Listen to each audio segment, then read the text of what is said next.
SQL objects ఏంటి చూద్దామండి. ఎస్క్యూఎల్లో ఉన్న ఆబ్జెక్ట్స్ ఏమిటి అంటే కనుక table, view, sequence, synonym, index, మొత్తం 5 ఆబ్జెక్ట్స్ ఉన్నాయండి ఎస్క్యూఎల్లో. ఈ 5 ఆబ్జెక్ట్స్ వాటి పర్పస్ ఏంటి తెలుసుకోవాలండి మనం. ఫస్ట్ మెయిన్ టేబుల్ అండి. టేబుల్ గురించి చూద్దాం ఫస్ట్. ఈ మొత్తం 5 ఆబ్జెక్ట్స్ అండి. టేబుల్ అనేది బేసిక్ యూనిట్ ఆఫ్ స్టోరేజ్, అంటే డేటా మొత్తం ఇందులో స్టోర్ అయి ఉంటుందండి. దీని రోస్ అండ్ కాలమ్స్ అంటాం, మనం డెఫినేషన్ అండ్ డేటా అని కూడా అంటామండి.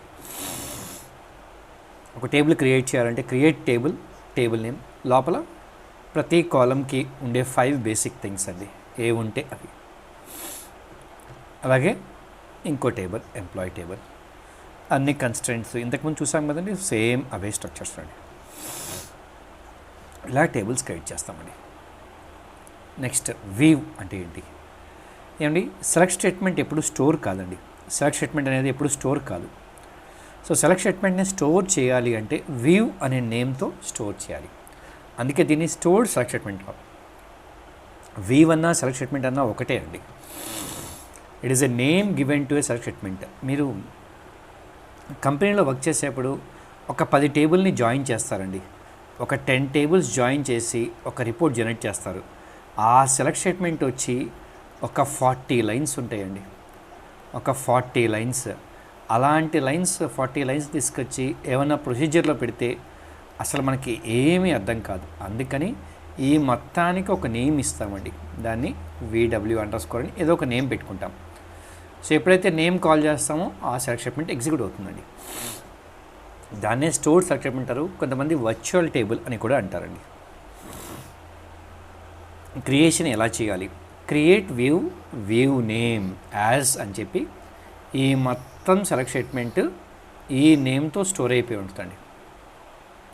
మొత్తం సెలెక్ట్ స్టేట్మెంట్ ఆ నేమ్తో స్టోర్ అయిపోతుంది. మరి ఎలా యూస్ చేయాలి అంటే సింపుల్, టేబుల్ని కాల్ చేసినట్టే వ్యూని కాల్ చేయండి. సెలెక్ట్ స్టార్ ఫ్రమ్, ఇది వ్యూ అండి. సేమ్ టేబుల్ వ్యూ రెండు ఒకటే అండి. సో ఇప్పుడున్న ఆరకిల్లో అయితే కనుక ఇది ఈ మొత్తం డిక్షనరీలో స్టోర్ ఉంటుందండి. user_views అనేది డేటా డిక్షనరీ, అంటే మన క్రియేట్ టేబుల్స్ అవన్నీ స్టోర్ అవ్వడానికి డేటా డిక్షనరీస్ ఉంటాయండి, వాటిలో స్టోర్ అయి ఉంటుంది. ఎప్పుడైతే మీరు ఇది కాల్ చేస్తారో అప్పుడు ఈ వ్యూ మొత్తం ఈ టేబుల్ మీద రన్ అయ్యి మీకు డేటా ఇస్తుందండి. మరి మీరు అడగచ్చు, టేబుల్కి వ్యూకి డిఫరెన్స్ ఏంటి అంటే టేబుల్కి డెఫినేషన్ డేటా రెండు ఉంటాయండి. వ్యూకి ఓన్లీ డెఫినేషన్ ఉంటుంది, డేటా టేబుల్ నుంచి తెచ్చుకుంటుంది. మరి డిఎంఎల్ ఆపరేషన్స్ చేయొచ్చా వ్యూ మీద అంటే ఎస్ చేయొచ్చండి. చేసినా ఎందులో జరుగుతాయండి, అవన్నీ టేబుల్లోనే అవుతాయి. సో వ్యూ అంటే స్టోర్డ్ సెలెక్ట్ స్టేట్మెంట్ అని చదివేసామండి, అంతవరకు అయిపోయింది. కానీ డిఎంఎల్ ఆపరేషన్స్ చేయొచ్చు కదండి వ్యూ మీద, అసలు ఎలా ఉంటాయి అని చూద్దామండి. ఇన్సర్ట్ ఇంటూ వ్యూ అని కొట్టామనుకోండి, ఈ రో అంతా వెళ్ళి టేబుల్లో ఇన్సర్ట్ అవుతుందండి. సెలెక్ట్ స్టార్ ఫ్రమ్ ఈఎంపీ, ఇది టేబుల్ నేమ్ అండి. సో మొత్తం 3 కాలమ్స్ ఉన్నాయండి, అలాగే 5 రోస్ ఉన్నాయండి. Create view name as select star from EMP where E number > 5, అంటే ఇది ఈ 3 రోస్ మాత్రమే వస్తాయండి. సో వ్యూ అంటే ఇదండి. సో ఈ టేబుల్ మీద క్రియేట్ చేసిన వ్యూ ఇదండి. ఫైన్. ఇప్పుడు ఈ వ్యూ మీద మనం ఇన్సర్షన్స్ చేద్దామండి. దీని మీద చేస్తున్నామండి ఇన్సర్షన్స్ మనం. So insert into view 8F8 అవుతుందండి. ఒక రో ఇన్సర్ట్ అయిపోతుంది. > 5 కదండి, ఇన్సర్ట్ అయిపోతుంది. Delete from VW wear E number = 6, అంటే ఈ రో మొత్తం డిలీట్ అయిపోతుందండి. అంటే ఇక్కడ డిలీట్ అయినా అక్కడ డిలీట్ అయినా ఒకటే అండి, రెండు ఒకటే అవి. సో డిలీట్ అయిపోతుందండి. అదే అప్డేట్ కొడితే వేర్ ఈ నెంబర్ = 7కి 0 అని పెడితే ఇక్కడ రెండు ఒకటే అండి, అవి రెండు డిఫరెంట్ కాదు. ఇది ఒకటేనండి, 0 అయిపోతుంది. సో ఈ 3 జరిగాక టేబుల్ ఇలా ఉంటుందండి. టేబుల్ ఇలా అయిపోయింది చూడండి. కొత్త రో ఇన్సర్ట్ చేశారు, వచ్చింది. ఒక రో 6 అనేది డిలీట్ చేశారు, పోయిందండి 6. అలాగే 7కి 0 అప్డేట్ చేశారు. వ్యూ అంటే ఆ 3 కనపడతాయండి. సో మీరు ఏ ఆపరేషన్ చేసినా సరే అది ఈ టేబుల్ మీదే జరుగుతాయండి. మరి ఈ డొమైన్ మీద, దాన్ని డొమైన్ అంటారండి. చూసాం. నెక్స్ట్ ఈఎంపీ ఇదండి, వేవ్ ఇది, ఇంతవరకు మీకు అర్థమైంది. ఇప్పుడు అవుట్ సైడ్ డొమైన్ అంటే మీకు ఈ మాత్రమే వ్యూలో ఉందండి, ఇది వ్యూ, ఈ మొత్తం ఏమో టేబుల్ అండి, ఈ మొత్తం ఏమో టేబుల్ అండి. మరి అవుట్ సైడ్ డొమైన్ చేస్తే ఎలా చూద్దాం. ఇన్సర్ట్ 3 పెట్టానండి, అది అవుట్ సైడ్ డొమైన్. చూడండి మీ వ్యూలోనేమో >5 కనపడతాయి, ఇక్కడ 3 పెట్టా, అది కూడా ఇన్సర్ట్ అవుతుందండి. కానీ టేబుల్లోనే కనపడుతుంది, వ్యూలో కనపడదండి, టేబుల్లోనే కనపడుతుంది. రీడ్ ఫ్రమ్ 2 అసలు జరగదండి, ఎందుకంటే ఈ వ్యూలో కనపడకుండా డిలీషన్ జరగదు కదండి. అప్డేట్ ఈ నెంబర్ 1 అది కూడా ఇందులో లేదు కాబట్టి జరగదండి. అంటే అవుట్ డొమైన్ తీసుకుంటే డిలీట్ జరగట్లేదు, అప్డేట్ జరగట్లేదు, కానీ ఇన్సర్ట్ మాత్రం జరుగుతుందండి. సో ఈ ఇన్సర్ట్ని కూడా మీరు బ్లాక్ చేయాలి అంటే కనుక అప్పుడు మీకు ఆప్షన్స్ ఉన్నాయండి వ్యూలో.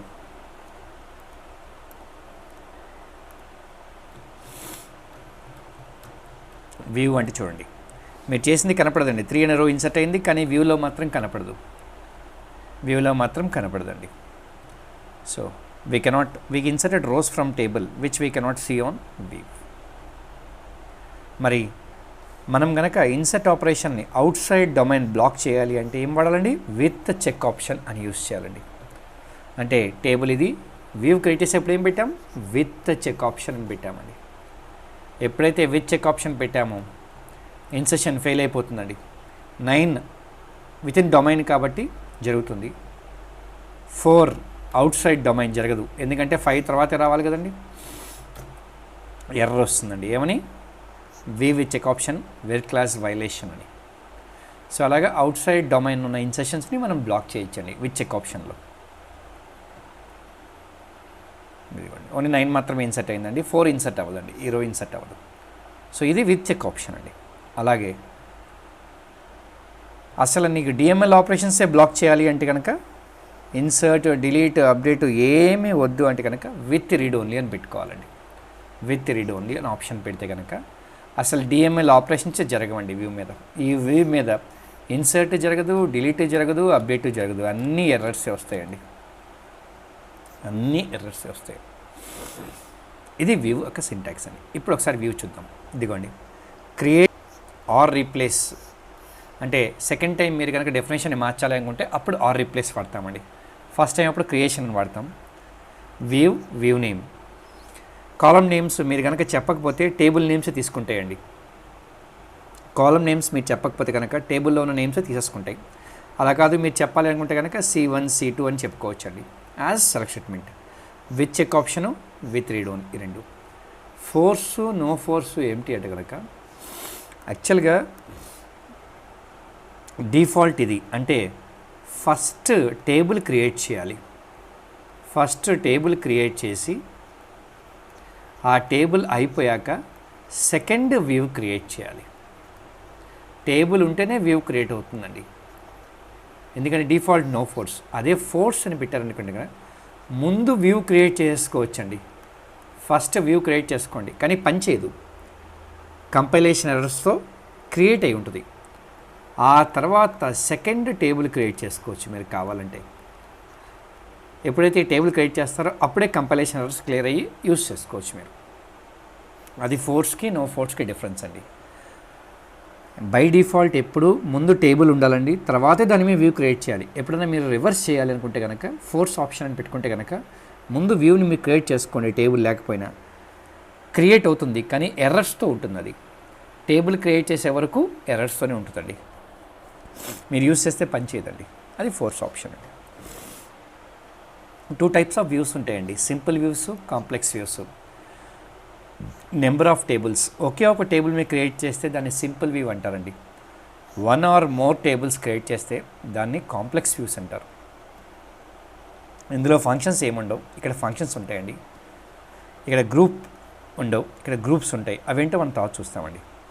ఇక్కడ డిఎంఎల్ ఆపరేషన్ చేయొచ్చు, ఇక్కడ చేయలేము. ఎందుకు అంటే ఒక కాలం C1, C2 ఏమో ఎంప్లాయీ టేబుల్లో, C3, C4 ఏమో డిపార్ట్మెంట్ టేబుల్లో, మరి ఇన్సర్ట్ అని వ్యూలోకి రాస్తే వీటిలోకి ఇన్సర్ట్ ఎలా అవుద్దండి? అది డిఫరెంట్ టేబుల్స్లో కదండి, అందుకని ఇక్కడ డిఎంఎల్ ఆపరేషన్ జరగవండి. నెక్స్ట్ సీక్వెన్స్, ఇండెక్స్, సినోనిమ్ అని చూద్దామండి. సీక్వెన్స్ అనేది ఎందుకు వాడతాము అంటే కనుక జనరల్గా ఇప్పుడు ఎంప్లాయ్ ఐడీస్ ఉన్నాయండి, ఆధార్ కార్డ్ నెంబర్ ఉందండి, లేదా వెహికల్ నెంబర్స్ ఏవి తీసుకున్నా సీక్వెన్స్ కదండి, రన్నింగ్ నెంబరు. అవి వరుసగా ఒకటి ఇచ్చుకుంటూ వెళ్ళిపోతాం. ఇప్పుడు చూడండి, స్టూడెంట్ నెంబర్ 1 2 3, నెక్స్ట్ 4, నెక్స్ట్ 5, ఇలా ఇచ్చి వెళ్ళిపోయారండి. 100, నెక్స్ట్ ఎంతండి 101. ఇది తెలుసుకోవాలంటే 2 వేస్ ఉన్నాయండి. ఒకటి ఏమిటి అంటే ఫస్ట్ వే, టేబుల్ మొత్తాన్ని మీద ఎగ్జిక్యూట్ చేసి మ్యాక్స్ నెంబర్ ఎంతో కనుక్కుంటే 100 అని వచ్చింది, దాన్ని +1 చేస్తే 101. ఇది ఫస్ట్ వే అండి. దీని ప్రాబ్లం ఏమిటి అంటే డేటాబేస్ మొత్తం క్వైరీ చేయాలి, దాని మీద మ్యాక్సిమం అనే ఫంక్షన్ రన్ చేయాలి, దానికి +1 చేయాలి. సెకండ్ ఏమిటి అంటే డైరెక్ట్గా సీక్వెన్స్ అనే ఆబ్జెక్ట్ యూస్ చేసుకోండి. సీక్వెన్స్ వరుసగా యూస్ చేసుకుంటే వరుసగా ఇచ్చేస్తూ వెళ్ళిపోతుంది. నెక్స్ట్ ఎంత అంటే 101 ఆటోమేటిక్గా ఇచ్చేస్తుంది. మీరు డేటాబేస్ని ఇంట్రాక్ట్ అవ్వక్కర్లేదు, దాని మీద మ్యాక్సిమం రన్ చేయాల్సిన పని లేదండి. రియల్ వరల్డ్లో అన్ని నెంబర్స్కి ఇదే వాడతారండి, అన్ని సీక్వెన్స్ నెంబర్స్కి ఇదే వాడతారు. అంటే ఆధార్ కార్డ్ నెంబర్స్లో కానీ, మొబైల్ నెంబర్స్లో కానీ, వెహికల్ నెంబర్స్లో కానీ అన్నిటికీ సీక్వెన్స్లు వాడతారు. పక్కన స్ట్రింగ్ మర్చ్ చేసుకుంటారు, ఏపీ అని 16K అని అవి మర్చ్ చేసుకుంటారు. నెంబర్స్ మాత్రం సీక్వెన్స్ ఇస్తాయండి. చూడండి, స్టూడెంట్, ఇదిగోండి స్టూడెంట్ నెంబరు, నేము, జెండరు. సో స్టూడెంట్ నెంబర్ అనేది సీక్వెన్స్ క్రియేట్ చేసుకుంటారు. Sequence will be use to generate student numbers. Create sequence, sequence name అండి. ఇది నేను కొంచెం నీట్గా రాసుకున్నాను. స్టూడెంట్ టేబుల్లో స్టూడెంట్ నెంబర్ మీద, స్టూడెంట్ నెంబర్ కాలం మీద క్రియేట్ చేసే సీక్వెన్స్ కాబట్టి అలా పెట్టుకున్నానండి. ఇంక్రిమెంట్ బై 1, ఎప్పుడు 1తో ఇంక్రిమెంట్ చేయాలి. Start with 1, max value 72. అంటే యూనివర్సిటీ నాకు 60 స్టూడెంట్స్ పర్మిషన్ ఇచ్చింది, లేటరల్ ఎంట్రీ ఒక 12, 72. సో ఇక సీక్వెన్స్ క్రియేట్ అయిపోయిందండి. ఈ సీక్వెన్స్ని టేబుల్ ఎలా యూజ్ చేయాలి అంటే ఇన్సర్ట్ చేసేప్పుడు ఈ స్టూడెంట్ నెంబర్ ప్లేస్లో మీరు 1 అని ఇవ్వకూడదు, డైరెక్ట్గా sequence name dot next wall అని వాడాలండి. ఈ సీక్వెన్స్ మీద 2 ఫంక్షన్స్ యూస్ చేసుకోవచ్చండి. ఒకటి నెక్స్ట్ వాల్యూ, ఇంకోటి కర్వాల్. ఈ 2 వాడుకోవచ్చండి. నెక్స్ట్ వాల్యూ ఏమో నెక్స్ట్ నెంబర్ ఇస్తుంది, కరెంట్ వాల్యూ ఏమో కరెంట్గా యూస్ చేసిన నెంబర్ ఇస్తుందండి. అదిగోండి 1 అనేది సీక్వెన్స్ ఇచ్చేసింది డైరెక్ట్గా, మిగతా 2 మీరే ఇస్తున్నారు వాల్యూస్. అలాగే మళ్ళీ సెకండ్ కావాలంటే మళ్ళీ సేమ్ ఫంక్షన్ కాల్ చేసుకోవాలండి. ఈసారి 1 అయిపోయింది కాబట్టి ఇంక్రిమెంట్ చేసి 2 ఇస్తుంది. మరి మీరు రీసెంట్గా ఇచ్చిన నెంబర్ ఏమైనా కావాలి అంటే అప్పుడు కర్వాల్ వాడుకోవాలి. ఫ్రమ్ జ్యూవల్ అనే టేబుల్, ఆరకిల్ టేబుల్ అండి. పొరపాటును కూడా నెక్స్ట్ వాల్ ఫంక్షన్ వాడద్దండి. నెక్స్ట్ వాల్ ఫంక్షన్ మీరు కాల్ చేశారంటే ఒక నెంబర్ యూస్ అయిపోయినట్టు, ఒక నెంబర్ వేస్ట్ అయిపోయినట్టు. చూడండి, నెక్స్ట్ వాల్ అని కాల్ చేశారు అంటే 3 నెంబర్ వేస్ట్ అయిపోయిందండి. ఈ నెంబర్ జనరేట్ అయింది, వేస్ట్ అయిపోయింది. ఈసారి మళ్ళీ నెక్స్ట్ వాల్ అని కాల్ చేస్తే 4 వస్తుందండి, 3 వేస్ట్ అయిపోయిందండి. అర్థమైందండి? సో సీక్వెన్స్ నెంబర్ల కోసం సీక్వెన్స్ అనే ఆబ్జెక్ట్ ఉందండి, దాన్ని యూస్ చేసుకుంటాం మనం. సో ఎప్పటికప్పుడు మీకు కావాలంటే నెక్స్ట్ వాల్ జనరేట్ చేసుకోవాలని అంతే. బస్ సింటాక్స్ చూడండి. Create sequence name, increment by ఎంత, స్టార్ట్ విత్ మ్యాక్స్ వాల్యూ ఉందా, నో మ్యాక్స్ వాల్యూ, మిన్ వాల్యూ ఉందా, నో మిన్ వాల్యూ. సైకిల్, నో సైకిల్ అంటే ఏంటంటే కనుక 1 నుంచి 72 మ్యాక్సిమం రీచ్ అయ్యాక సైకిల్ అంటే మళ్ళీ వచ్చేస్తుంది, ఇలాగా తిరుగుతూ ఉంటుంది. నో సైకిల్ అంటే కనుక 72తో ఆగిపోద్ది, ఇంకా ఇవ్వదండి. కేష్, నో కేష్ అంటే మీనింగ్ ఏమిటి అంటే ప్రతిసారి మీరు సీక్వెన్స్ కాల్ చేసినప్పుడు డేటాబేస్కి వెళ్తుంది, సర్వర్కి వెళ్ళి మళ్ళీ తెచ్చుకున్నది సీక్వెన్స్. డేటాబేస్ సర్వర్కి వెళ్తుంది, తెచ్చుకుంది. అదే కేష్ అని పెట్టి 20 అని పెట్టారనుకోండి, ఒకేసారి సర్వర్ నుంచి 20 నెంబర్స్ తెచ్చేసుకుంటుంది. అంటే 1 to 20 సీక్వెన్స్ నెంబర్ లోకల్ సిస్టంలో పెట్టేసుకుంటుందండి. అడిగినప్పుడల్లా ఇక్కడి నుంచి ఇచ్చేస్తుంది మీకు. మాటిమాటికి డేటాబేస్ సర్వర్కి వెళ్దండి అది కేష్కి, నో కేష్కి. ఇక సినోనిమ్ అంటే ఏంటి? సినోనిమ్ అంటే ఏంటంటే ఆల్టర్నేట్ నేమ్స్ అండి. అంటే ఆల్టర్నేట్ నేమ్స్. ఎంప్లాయీ ఒక నేమ్ అండి, దానికి వేరే నేమ్ కూడా ఇవ్వాలనుకున్నా. ఎంప్లాయీ ఉంటుంది, దానికి వేరే నేమ్ sin_emp అని, అది కూడా రెండు సేమ్ అండి. సో మల్టిపుల్ నేమ్స్, ఒకే ఆబ్జెక్ట్కి ఇచ్చే మల్టిపుల్ నేమ్స్ సిన్నోనిమ్స్తో క్రియేట్ చేసుకోవచ్చు మనం. ఇండెక్స్ ఏమండి, ఇండెక్స్ అర్థం కావాలంటే మీరు టెక్స్ట్ బుక్ ఒకసారి టెక్స్ట్ బుక్ కనుక ఓపెన్ చేస్తే, మీరు సరిగ్గా కనుక చూస్తే టెక్స్ట్ బుక్లో 3 పార్ట్స్ ఉంటాయండి. ఫస్ట్ కొన్ని పేజెస్ ఏమో ఇండెక్స్, ఏంటది కాన్సెప్ట్ వైజ్ ఇండెక్స్ ఉంటుందండి. తర్వాత డేటా పేజెస్, మన కంటెంట్, లాస్ట్లో మళ్ళీ ఇండెక్స్ ఉంటుందండి. అదేంటండి, ఆల్ఫాబెట్ వైజ్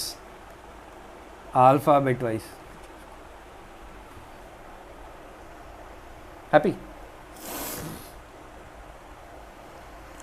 ఆల్ఫాబెట్ వైజ్ ఒక ఇండెక్స్ ఉంటుందండి.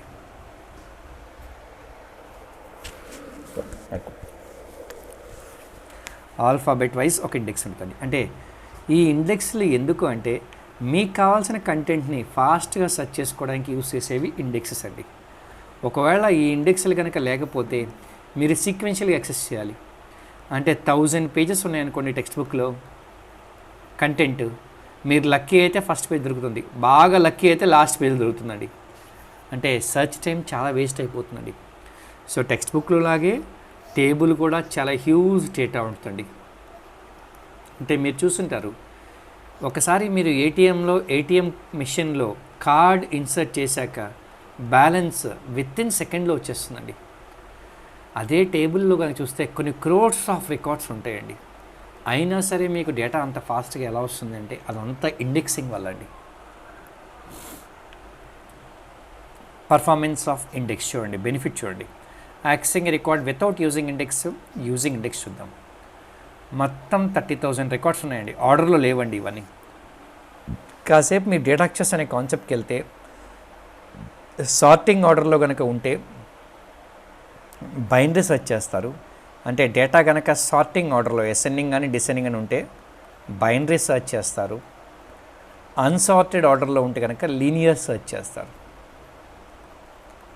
లీనియర్ సెర్చ్ అంటే వరుసగా ఒక్కొక్క రికార్డు ఎత్తుక్కోవాలండి మీరు. ఈ రికార్డు డైరెక్ట్గా దీనిలోకి వెళ్తుందండి. అదే ఇండెక్స్ క్రియేట్ చేస్తే ఎంప్లాయీ ఐడి మీద ఇండెక్స్ ఎప్పుడూ ఆర్డర్లో ఉంటుందండి.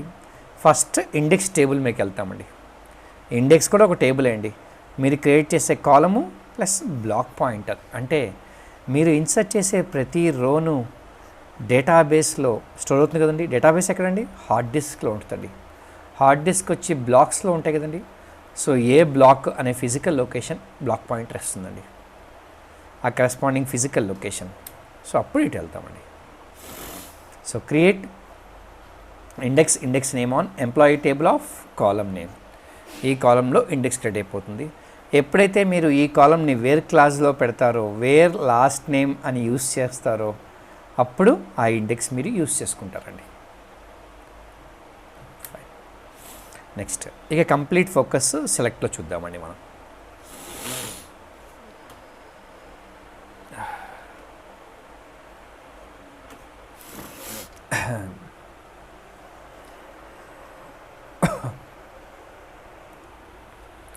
ఎస్, ప్యూర్గా సెలెక్ట్ స్టేట్మెంట్ ఏంటో చూద్దామండి. ఆల్రెడీ మనం చూసాం సెలెక్ట్లో 4 క్లాసెస్ ఉంటాయి, వాటి గురించి చూద్దాం.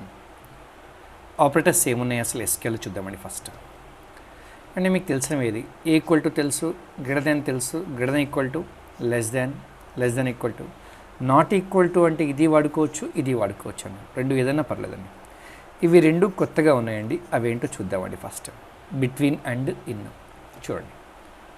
అర్థమెటిక్ ఆపరేటర్స్లో addition, subtraction, multiplication, division. Multiplication డివిజన్కి సేమ్ ప్రయారిటీ అండి, ఎడిషన్కి సబ్ట్రాక్షన్కి సేమ్ ప్రయారిటీ అండి. సో మల్టిప్లికేషన్ డివిజన్కి హై ప్రయారిటీ అండి ఎడిషన్ సబ్ట్రాక్షన్ కంటే. సో సేమ్ ప్రయారిటీ ఉంటే కనుక ఆపరేటర్స్ లెఫ్ట్ నుంచి రైట్ ఎవాల్యుయేషన్ జరుగుతాయండి. చూడండి ఒకసారి క్వరీ ఇలా రాసామండి మనం. ఇది ఫస్ట్ ఏం జరుగుతుందండి, హై ప్రయారిటీ కాబట్టి ఫస్ట్ ఇది జరుగుతుందండి, తర్వాత ఎడిషన్ జరుగుతుందండి. ఫస్ట్ మల్టిప్లికేషను, తర్వాత ఎడిషన్. అలా కాదు, ముందు మీకు ఎడిషన్ జరగాలి అంటే పెరాన్సిస్తో వాటి ప్రయారిటీని మార్చుకోవచ్చండి. మీరు పెరాన్సిస్ యూస్ చేసుకుంటే కనుక ప్రయారిటీ ఇది ఫస్ట్ జరుగుతుంది, ఇది సెకండ్ జరుగుతుందండి. సో ఇది ప్రయారిటీ మార్చుకోవడానికండి. Okay fine. ఇప్పుడు బిట్వీన్ అనేది చూద్దాం. చూడండి కొన్ని క్వరీస్ చూద్దామండి. ప్రతి కాన్సెప్ట్ క్వరీస్ నుంచి చూద్దాం. Fetch employees who salary is between 1000 and 2000 అంటండి. Select star from emp wear salary between 1000 and 2000 అని రాసేయండి చాలు. సరే ఈ బిట్వీన్ అనే ఆపరేషన్ లేకపోతే ఏం చేయాలి అంటే greater than equal to 1000 and less than equal to 2000 అండి. సో బిట్వీన్ అంటే క్లోజ్డ్ బ్రాకెట్స్ అండి. క్లోజ్డ్ బ్రాకెట్స్ అంటే 1000 2000 కూడా ఇంక్లూజివ్ అండి. ఇది ఇంక్లూజివ్, ఇది ఇంక్లూజివ్ అండి. సో రెండు సేమే అండి. సో ఇలా రాసే బదులు ఇలా రాస్తాం అంతే అండి. Greater than equal to and less than equal to అండి. మరి ఈసారి నాకేం కావాలండి? Fetch employees working in departments 101, 102, 103 అంటే వీడు కావాలి, వీడు కావాలి, వీడు కావాలి, వీడు ఒక్కడు వద్దండి. సో అప్పుడు select star from emp where DEPT number D number in అని రాసేయచ్చండి. ఇన్ అని మల్టిపుల్ వాల్యూస్ రాసేయచ్చు కామన్స్తో. అదే ఇన్ అనే ఆపరేటర్ లేకపోతే ఏం చేస్తామంటే equal to this or equal to this or equal to this అని రాసుకుంటామండి. 101లో పనిచేసినా పర్లా, 102లో పనిచేసినా పర్లా, లేదా 103లో చేసినా పర్లేదు. అంటే ఇన్ అనేది మీనింగ్ ఏంటి అంటే ఆర్ ఆపరేషన్ అండి, విత్ ఈక్వల్ టు అని మీనింగ్. అదే కాన్సెప్ట్ నాట్ ఇన్ అంటే మీనింగ్ ఏంటండి? అదర్ దాన్ అంటే నాట్ ఇన్. నాట్ ఇన్ అంటే ఏంటండి? Not equal this and not equal this. Not apply చేస్తే ఏమవుద్దండి? ఈక్వల్ టు కాస్త నాట్ ఈక్వల్ టు అవుద్ది, ఆర్ కాస్త అండ్ అయిపోతుందండి. ఆర్ కాస్త అండ్ అయిపోతుందండి. సో బిట్వీన్ అండ్ ఇన్ చూసామండి మనం. సో నాట్ అప్లై చేస్తే equal to not equal to అయిపోతుంది. అదే ఆర్లు కాస్త అండ్లు అయిపోతాయండి. సో ఇన్ నాట్ ఇన్ గుర్తుపెట్టుకోవాలండి మీరు. నెక్స్ట్ నల్ అంటే ఏంటో చూద్దామండి. నల్ అంటే నథింగ్ అండి. అన్ఇనిషియలైజ్డ్, అన్నోన్, ఇన్అప్లికబుల్ అంతే. నల్ అంటే నథింగ్ అంతే. నల్ అనేది జీరోను కాదు, బ్లాంక్ స్పేసు కాదండి. Any arithmetic operation with null is always null అండి. 10 into నల్ నల్లే అండి. ఏ రెండు నల్స్ సేమ్ కాదండి. అసలు ఈ కాన్సెప్ట్ మనకి కష్టం ఎందుకు అవుతుందంటే మనకి మ్యాథమెటిక్స్ కంఫర్టబుల్ అండి. అందుకని మ్యాథమెటిక్స్ని ఇక్కడ అప్లై చేస్తాం. ఈ టేబుల్ చూడండి. అదే మ్యాథమెటిక్స్లో అయితే కనుక ఇక్కడ వాల్యూ ఏముంటుంది? శాలరీకి 0 అని పెట్టుకుంటారు. అదే ఎస్క్యూఎల్లో ఇలా ఉంది అంటే ఏంటి? ఇక్కడ వాల్యూ నల్ అండి. అది డిఫరెన్స్ అండి. ఇక్కడ మ్యాథమెటిక్స్లో ఏమీ కనపడితే 0 అంటాం, అదే ఇక్కడ నల్ అంటామండి. ఆ నల్ వల్ల మనకి చాలా ప్రాబ్లమ్స్ ఉన్నాయండి. ఒక కండిషన్ మీరు అప్లై చేస్తే ఇదేమవుద్దండి? ఫాల్స్. ఇది ట్రూ. ట్రూ రో బై రో ప్రాసెసింగ్. ఇది ట్రూ, ఇది ఫాల్స్. అంటే ఒక కండిషన్ తీసుకెళ్ళి ఒక రో మీద అప్లై చేస్తే అయితే ఫాల్స్ లేదా ట్రూ రెండు పాసిబిలిటీస్ అండి. రెండు పాసిబిలిటీస్. ట్రూ అన్నీ చూపిస్తాము, ఫాల్స్ అన్నీ ఎలిమినేట్ చేస్తాము. సో మ్యాథమెటిక్స్ చాలా క్లియర్ అండి మనకి. ఒక కండిషన్ తీసుకెళ్ళి రో మీద అప్లై చేస్తే అయితే ట్రూ అవుతుంది లేదా ఫాల్స్ అవుతుంది. ట్రూ అన్నీ చూపిస్తాం, ఫాల్స్ అన్నీ తీసేస్తామండి. కానీ అదే ఎస్క్యూఎల్కి వెళ్తే ఇది ఫాల్స్, ట్రూ, ట్రూ, రెండు ట్రూ. మరి లాస్ట్ అండి అది ట్రూ కాదు, ఫాల్స్ కాదండి, అన్నోన్. అంటే అల్టిమేట్గా ఎస్క్యూఎల్లో ఫాల్స్ తీసేస్తాము, అన్నోన్ తీసేస్తాం, ఓన్లీ ట్రూనే చూపిస్తామండి. అంటే 3 పాసిబిలిటీస్ వస్తాయండి. ఒక కండిషన్ తీసుకెళ్ళి రో మీద అప్లై చేస్తే 3 పాసిబిలిటీస్ అండి. అయితే ట్రూ లేదా ఫాల్స్. అసలు ఆ రోకి ఆ కరస్పాండింగ్ కాలం వాల్యూ కనుక నల్ అయితే అన్నోన్ అవుతుందండి.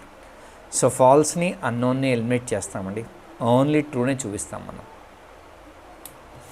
ఇప్పుడు చూడండి, ఇక ఎప్పుడన్నా మీకు టేబుల్లో ఇలా బ్లాంక్స్ కనపడినాయి అంటే మీకు బోల్డ్గా ఇలా కనపడాలండి నల్లని.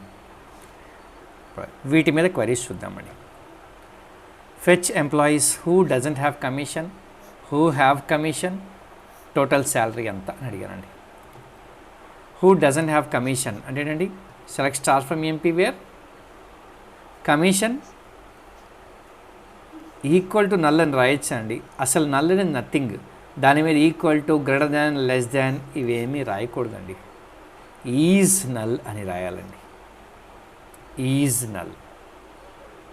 హూ హ్యావ్ కమిషన్ అంటే is not null. Is not null అంటే నల్ మీద చేసే మీరు ఆపరేషన్స్ రెండే, ఆపరేటర్స్ యూస్ చేసేవి రెండే అండి. గ్రేటర్ దాన్, లెస్ దాన్ ఇవి వాడకూడదండి. Is null, is not null అని యూస్ చేయాలండి మీరు. నెక్స్ట్ టోటల్ శాలరీ ఎంతండి? Salary plus commission. వీడి శాలరీ ఎంతండి? 2500. వీడి శాలరీ ఎంతండి? 3300. మరి వీళ్ళ శాలరీ ఎంతండి? 1000 ప్లస్ నల్ ఎంతండి? నల్లే అండి. 4000 ప్లస్ నల్ ఎంతండి? నల్లే అండి. నల్లే. సో ఎప్పుడు జీరో కింద ఇంటర్ప్రిట్ చేయొద్దండి. నల్ అంటే nothing. Any arithmetic operation with null is always null. Next ఇక ఫంక్షన్స్కి వెళ్దామండి. నల్ అంటే క్లియర్గా అర్థమైంది. ఫంక్షన్స్కి వెళ్దాం. 2 టైప్స్ ఆఫ్ ఫంక్షన్స్ ఉన్నాయండి. సింగిల్ రో ఫంక్షన్స్, మల్టీ రో ఫంక్షన్స్. అవేంటో మనం చూద్దామండి.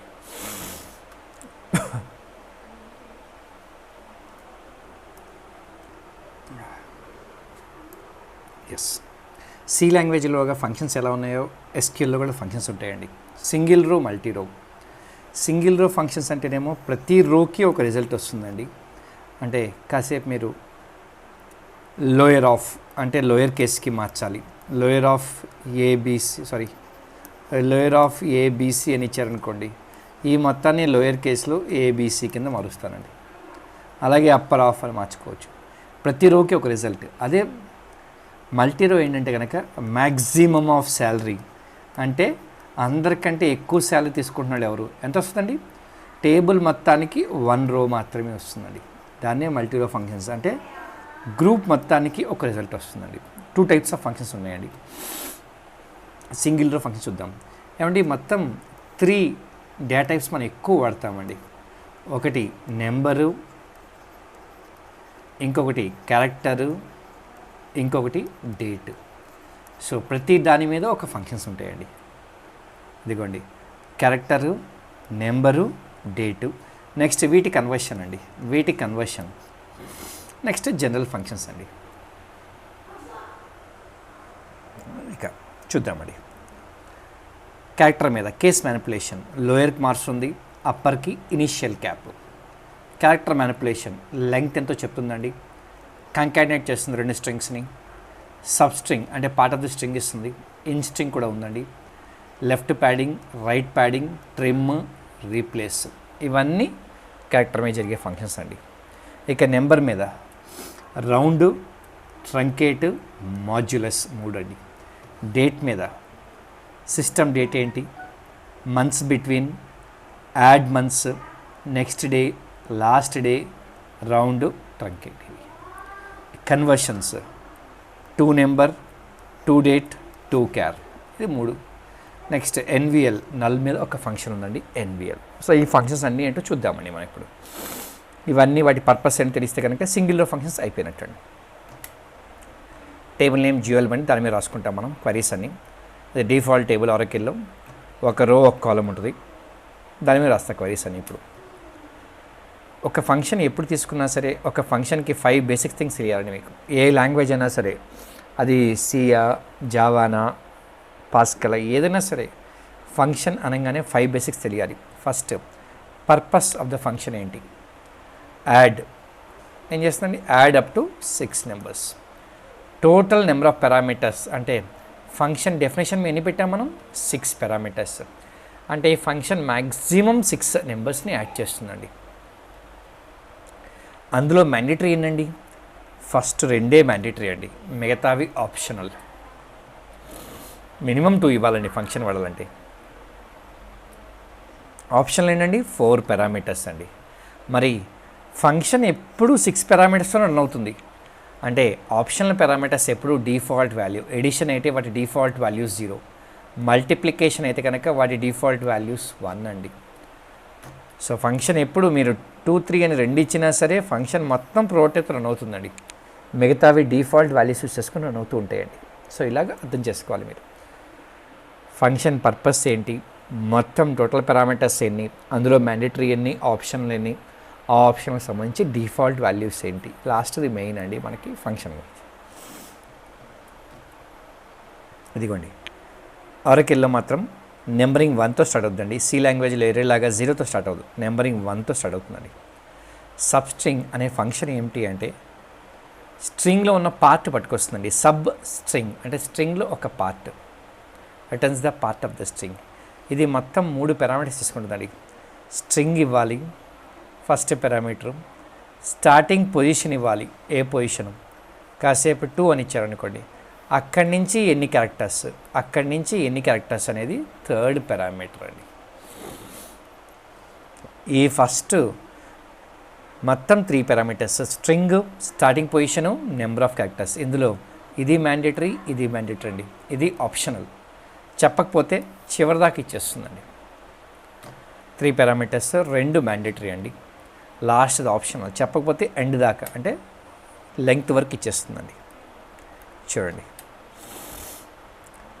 సబ్ స్ట్రింగ్, స్ట్రింగ్ ఇచ్చాను, స్టార్టింగ్ పొజిషన్ 4 ఇచ్చా అంటే ఇక్కడి నుంచి, నెంబర్ ఆఫ్ క్యారెక్టర్స్ చెప్పలేదు అంటే చివరి దాకా వెళ్ళిపోతుందండి. నెక్స్ట్ స్ట్రింగ్ ఇచ్చాను, స్టార్టింగ్ పొజిషన్ 4 ఇచ్చానండి, అక్కడి నుంచి ఎన్ని క్యారెక్టర్స్ అండి, 2 క్యారెక్టర్స్ అంటే 1 2 అంతే, అక్కడి నుంచి 2 క్యారెక్టర్స్ ఇవ్వండి. సో ఇలాగ సబ్స్ట్రింగ్ ఫంక్షన్ వాడతాం. మళ్ళీ రిపీట్ చేస్తున్నా వినండి జాగ్రత్తగా. సబ్స్ట్రింగ్ ఫంక్షన్ అనేది పార్ట్ ఆఫ్ ద స్ట్రింగ్ ఇస్తుంది. 3 పారామీటర్స్ అండి, స్ట్రింగ్ ఇవ్వాలి, స్టార్టింగ్ పొజిషన్ ఇవ్వాలి, ఈ 2 మ్యాండేటరీ అండి, మీరు డెఫినెట్గా ఇవ్వాలి. లాస్ట్ది ఆప్షనల్, నెంబర్ ఆఫ్ క్యారెక్టర్స్ అండి, అది ఇవ్వకపోతే లాస్ట్ దాకా ఇస్తుందండి. ఇంకొక ఫంక్షన్ ఉంది ఇన్ స్ట్రింగ్. ఏమండి ఇక్కడ కాసేపు ఎన్ని చోట్ల ఉందండి, ఈ పొజిషన్స్ ఏంటండి, 3rd position, 5th position, 8th position. ఈ పొజిషన్ కావాలంటే ఇన్స్ట్రింగ్ వాడతాం, అంటే returns the numeric position of the search string. అంటే మీరు ఏ స్ట్రింగ్ అయితే ఎదుగుతున్నారో ఆ స్ట్రింగ్ ఏ పొజిషన్లో ఉందో వెతకడానికి ఇన్స్ట్రింగ్ వాడతామండి. ఇది మొత్తం 4 పారామీటర్స్ తీసుకుంటుందండి. స్ట్రింగ్ డెఫినెట్గా ఇవ్వాలండి. నెక్స్ట్ సర్చ్ స్ట్రింగ్ ఏం వెతకాలో కూడా మీరు చెప్పాలి. స్టార్టింగ్ పొజిషన్ చెప్పక్కర్లేదండి, చెప్పకపోతే ఫస్ట్ నుంచి తీసుకుంటుంది. Number of occurrence, A occurrence కావాలి, ఇక్కడ ఫస్ట్ అకరెన్స్ ఉంది, సెకండ్ అకరెన్స్ ఉంది, థర్డ్ అకరెన్స్, 3 అకరెన్స్లు ఉన్నాయి. ఇందులో ఏ అకరెన్స్ కావాలి, చెప్పకపోతే ఫస్ట్ అకరెన్స్ తీసుకుంటుందండి. సో మొత్తం 4 పారామీటర్స్, 2 మాత్రం మ్యాండేటరీ ఇవ్వాలండి, మిగతా 2 డిఫాల్ట్ వాల్యూస్ 1 1 అండి. బాగా అర్థం కావాలంటే ఒకసారి చూడండి. ఫస్ట్ పారామీటర్ ఇచ్చానండి స్ట్రింగ్, సెకండ్ పారామీటర్ ఏంటంటే సర్చ్ స్ట్రింగ్, ఏ ఎతకమనండి. సో స్టార్టింగ్ పొజిషన్ చెప్పలేదు, చెప్పకపోతే ఫస్ట్ పొజిషన్ నుంచి, ఎన్నో అకరెన్స్ చెప్పలేదు అంటే ఫస్ట్ అకరెన్స్ అంటే 3 వస్తుందండి. Starting position, number of occurrence చెప్పకపోతే ఫస్ట్ పొజిషన్ నుంచి ఫస్ట్ అకరెన్స్ వస్తుందండి. ఈసారి చూడండి, string, search string, starting position 4 అంటే ఇక్కడ స్టార్ట్ అవుతున్నాయండి, అక్కడి నుంచి ఫస్ట్ అకరెన్స్ అంటే ఎక్కడ దొరికిందండి, ఇక్కడ దొరికిందండి అంటే 5 అండి. స్టార్టింగ్ పొజిషన్ నుంచి నెంబర్ ఆఫ్ అకరెన్స్ చెప్పలేదు కాబట్టి ఫస్ట్ అకరెన్స్ అండి. స్టార్టింగ్ పొజిషన్ 4, అక్కడి నుంచి సెకండ్ అకరెన్స్ అంటే ఏంటండి, సెకండ్ అకరెన్స్ 8లో ఉందండి. సో ఇలాగా మీకు కావాల్సిన స్ట్రింగ్ ఏ పొజిషన్లో ఉంది, ఎన్నో అకరెన్స్ కావాలో చెప్తే కనుక ఆ పొజిషన్ మీకు రిటర్న్ చేస్తుందండి. నెక్స్ట్ నెంబర్స్ మీద చేసే ఫంక్షన్స్ రౌండ్ అండి. రౌండ్ చూడండి ఒకసారి, 98.5 6 7 ఇలా పెట్టాను అనుకోండి. ఇది ఇంటీజర్ పొజిషన్, ఇది డెసిమల్ పొజిషన్ అండి, ఇది డెసిమల్ పొజిషన్. దీన్ని ఫస్ట్ పొజిషన్ అంటాం, దీన్ని సెకండ్ పొజిషన్, ఇక్కడ థర్డ్ పొజిషన్ అండి. 3 పొజిషన్స్ అండి. రౌండ్ ఆఫ్ అని కాసేపు ఏ అని నెంబర్ అనుకోండి, రౌండ్ ఆఫ్ ఏ కామా ఏ పొజిషన్కి రౌండ్ చేయమంటారు.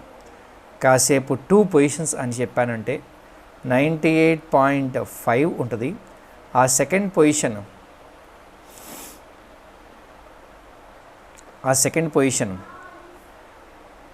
5 6 5 7 ఈ నెంబర్ కనుక greater than or equal to 5 ఉంటే కనుక నెక్స్ట్ పొజిషన్కి వెళ్ళిపోతానండి, అంటే 5 7 పెట్టేస్తానండి.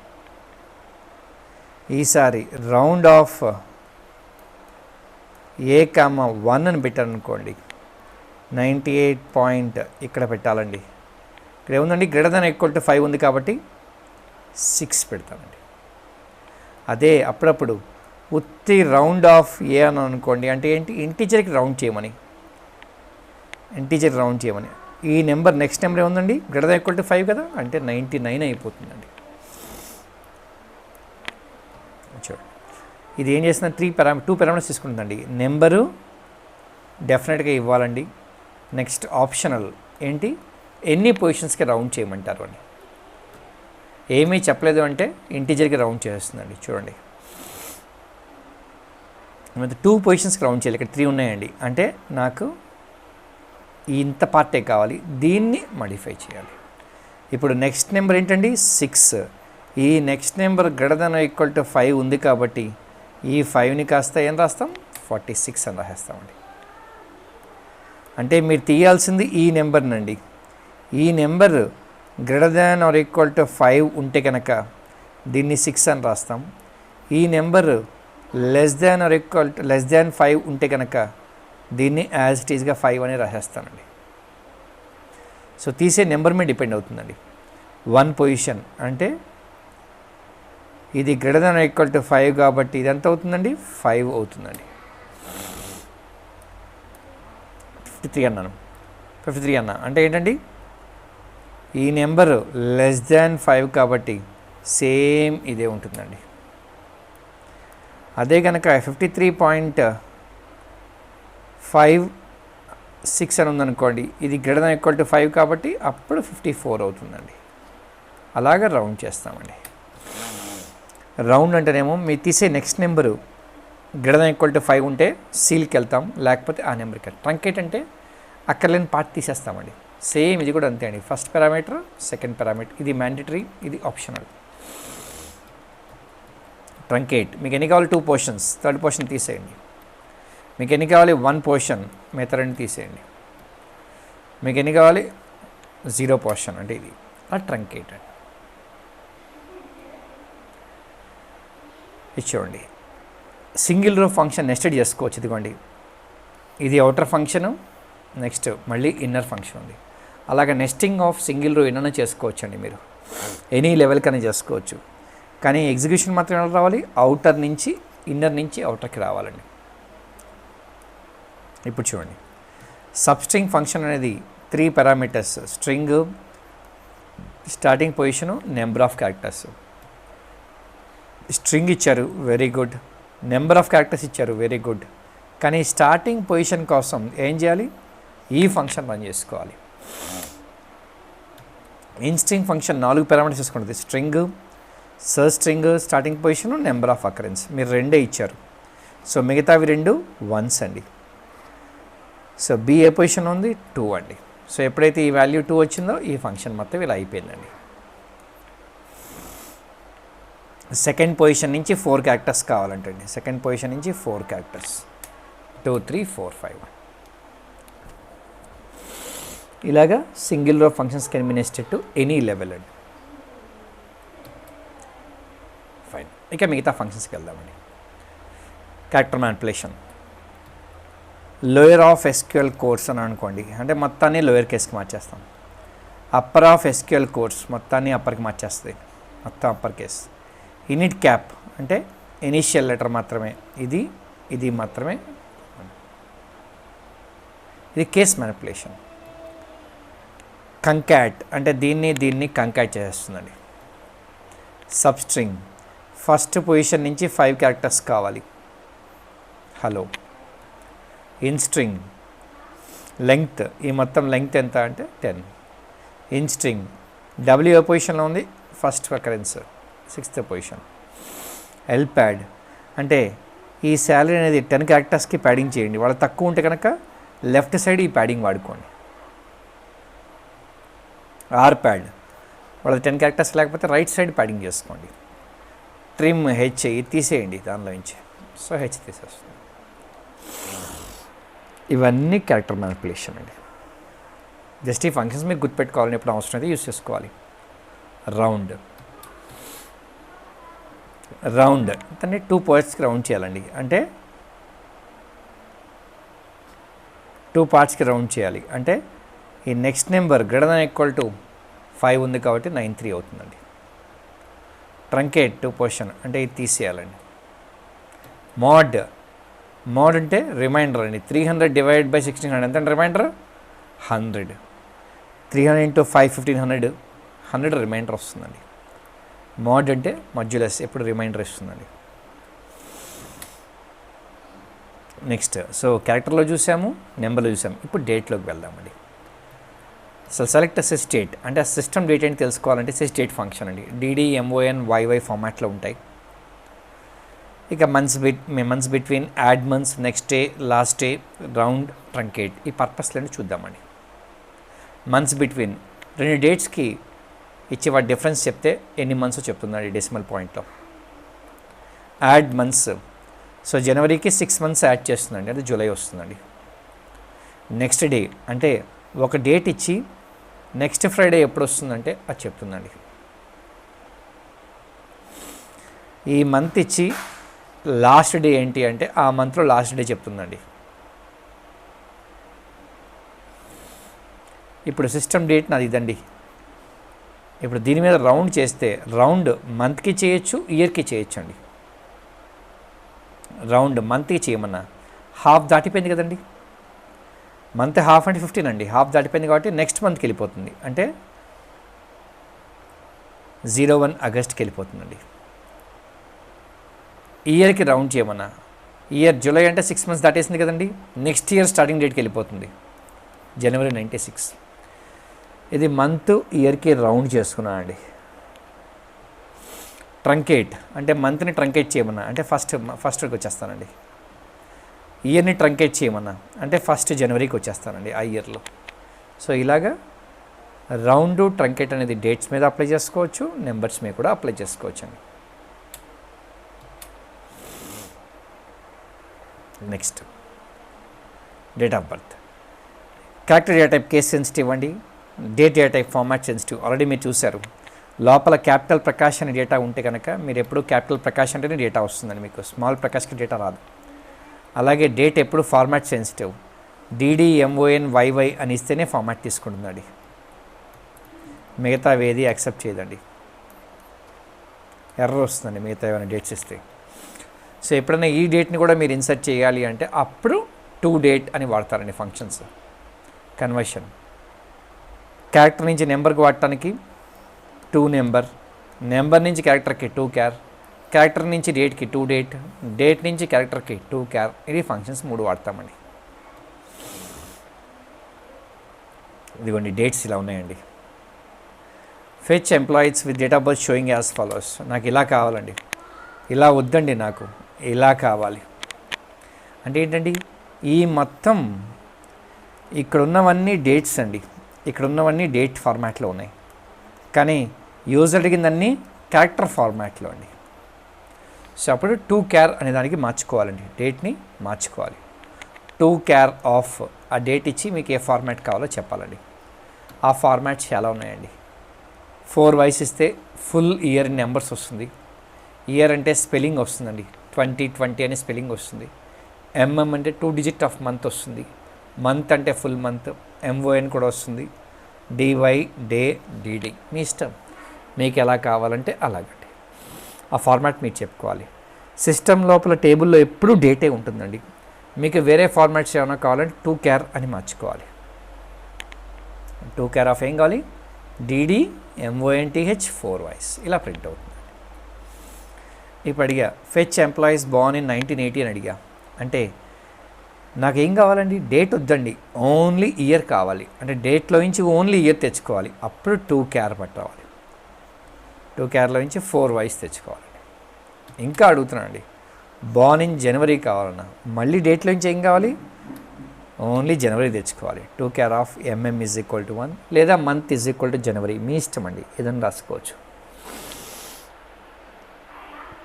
ఓకేనండి, ఫైన్.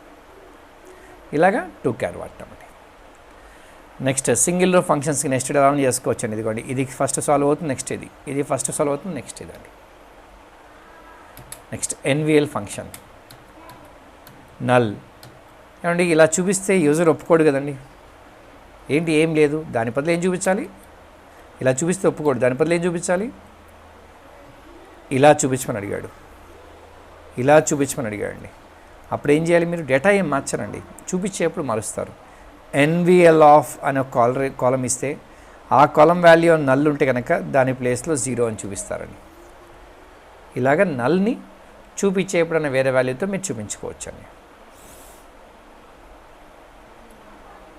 నెక్స్ట్ సి ప్రోగ్రామింగ్లో స్విచ్ కేసులు ఎలాగైతే ఉన్నాయో స్విచ్ ఇక్కడ కూడా ఇఫ్ దెన్ ఎల్స్ ఉంటాయండి. అవేంటో చూద్దాం. 2 ఉన్నాయండి,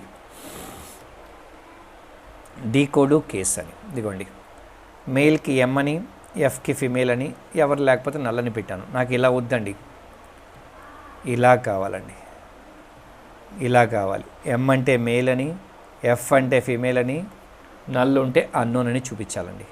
సో ఇలా కావాలంటే అప్పుడు మీరు ఈ ఫంక్షన్స్ వాడుకోవాలి. డీకోడ్ అని, ఇదిగోండి ఈ number decode of column name ఇవ్వండి. ఎమ్ అయితే ఏం చూపించమంటారు, ఎఫ్ అయితే ఏం చూపించమంటారు, డిఫాల్ట్ ఏం చూపించమంటారు, అలా రాస్తే చాలండి. సో డీకోడ్ జెండర్ ఎమ్ ఉంటే మేల్ అని చూపిస్తుంది, ఎఫ్ ఉంటే ఫీమేల్ అని చూపిస్తుంది, ఎమ్ ఎఫ్ కాకుండా ఏమున్నా అన్నోన్ అని చూపిస్తుందండి. సేమ్ దీన్నే కేస్తో కూడా రాయొచ్చండి. Case gender when M then male, when F then female, else unknown అని పెట్టేస్తారు. అవి 2 సింటాక్స్లు అండి, డీకోడ్ కేస్.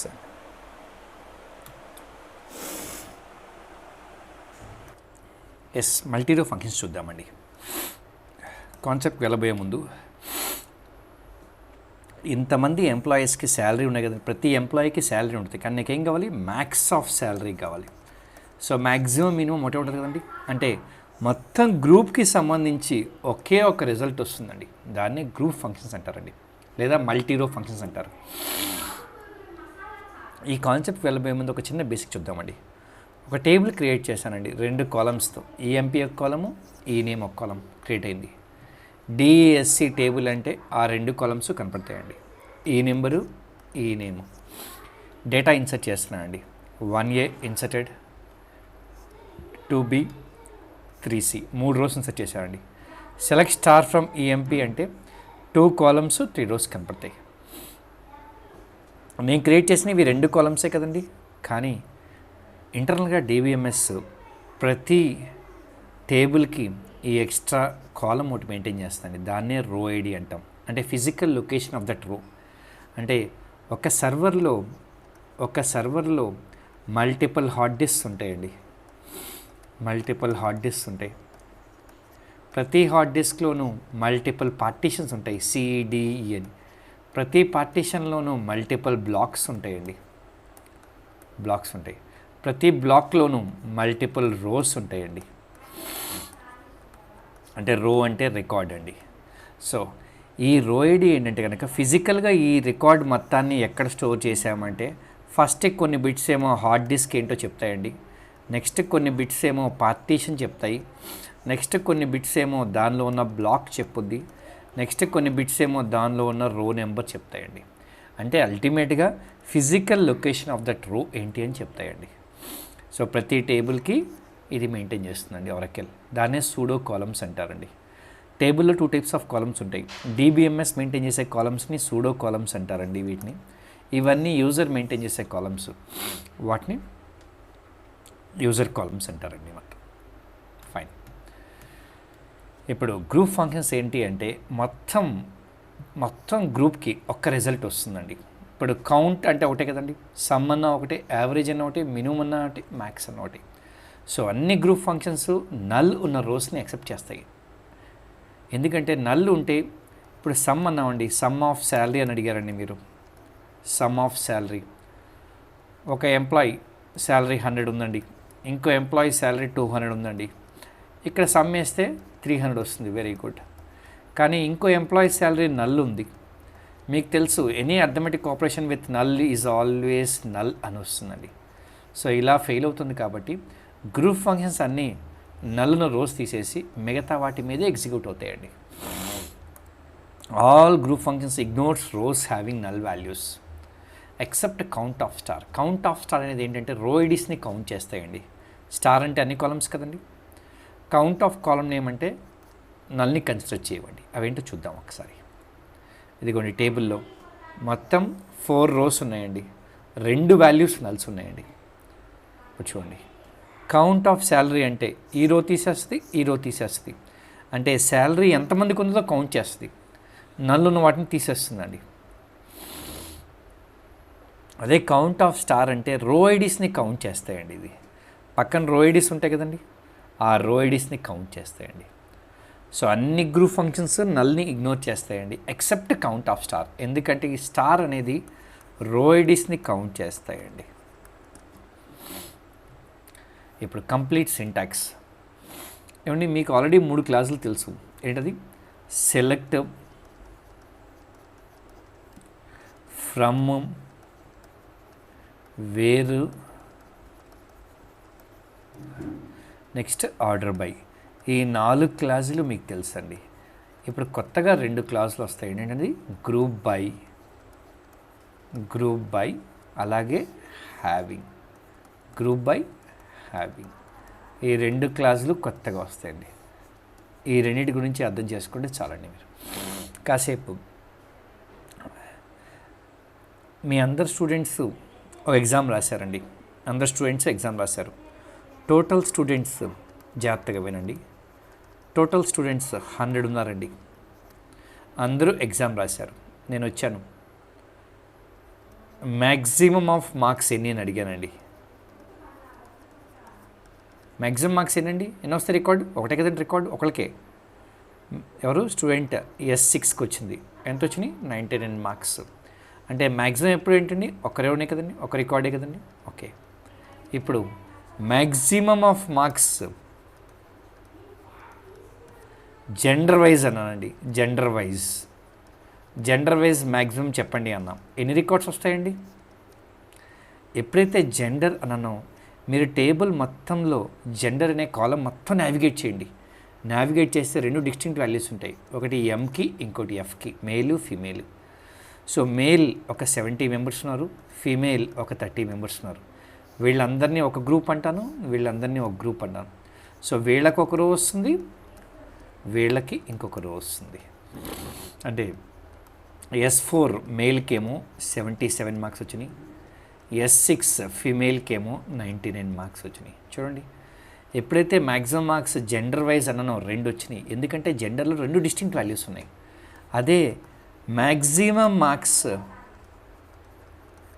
స్టేట్ వైడ్ అన్నాను అనుకోండి, స్టేట్ వైజ్ అని అనుకోండి, అంటే మొత్తం 100 స్టూడెంట్స్ కాస్త 29 స్టేట్స్ కింద డివైడ్ అయిపోతారండి.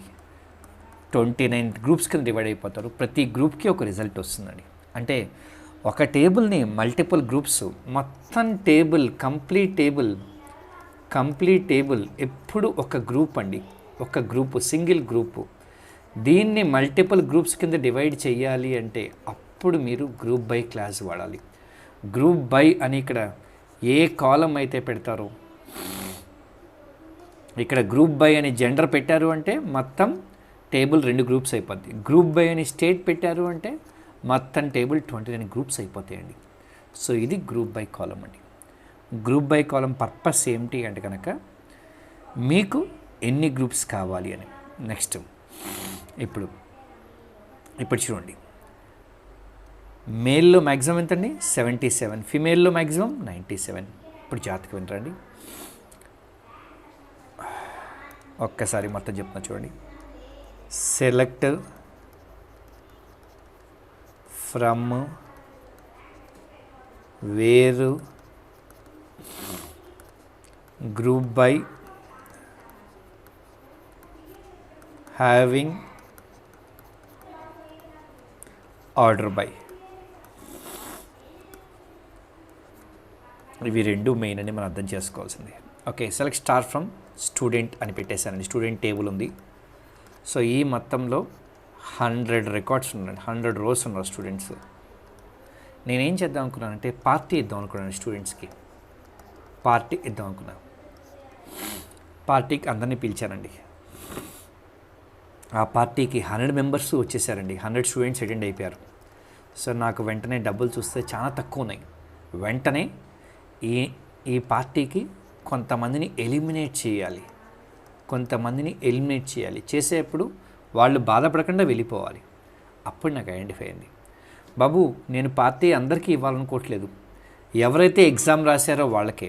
అంటే where marks not equal to null, where marks is not null, అంటే ఎవరైతే యాబ్సెంట్ అయ్యారో వాళ్ళకి నల్ ఉంటుంది కదండి. సో ఇప్పుడు వెంటనే 10 స్టూడెంట్స్ యాబ్సెంట్ అయ్యారండి ఎగ్జామ్కి. సో 100 - 10, సో ఇంకా 90 స్టూడెంట్స్ ఉన్నారండి. మళ్ళీ కోపం వచ్చింది నాకు. ఏంటబ్బా 90 మెంబర్స్ అటెండ్ అయిపోయారా, 10 మెంబర్స్ పాస్ 10 మెంబర్స్ ఫెయిల్ అయ్యారు అనుకోండి, లేదంటే యాబ్సెంట్ అయ్యారు 90. సో వెంటనే ఈ 90 స్టూడెంట్స్కి నేను పార్టీ ఇచ్చే డబ్బులు నాకు లేవండి.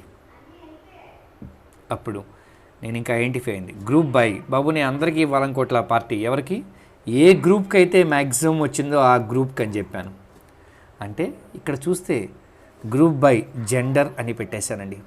ఎప్పుడైతే గ్రూప్ బై జెండర్ అని పెట్టానో నాకు జెండర్లో 2 డిస్టింక్ట్ వాల్యూస్ ఉన్నాయి. ఏంటి, ఒకటి ఎమ్, ఇంకోటి ఎఫ్.